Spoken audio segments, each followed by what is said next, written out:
Yes, I am incompetent.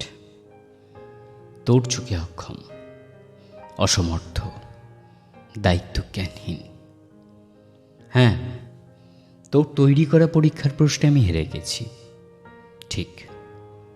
তবে জীবনের পরীক্ষায় একটুখানি নাম্বারের জন্য হলেও টিকে আছি। তোকে ছাড়াও বেশ আছি। ভালোবাসার অভ্যেসটা বদভ্যাস হয়ে যায়নি, সহজেই ছাড়তে পেরেছি। নতুন করে নিজের পরিবারকে বুঝতে শিখেছি।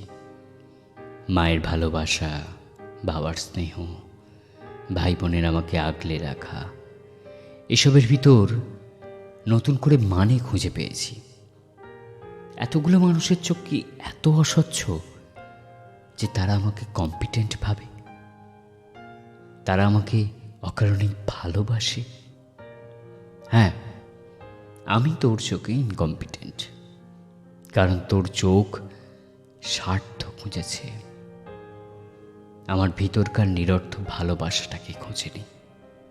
না, আমার ভিতরকার নিরর্থ ভালোবাসাটাকে খোঁজেনি, তোর চোখ স্বার্থ খুঁজেছে, স্বার্থ খুঁজেছে, স্বার্থ খুঁজেছে।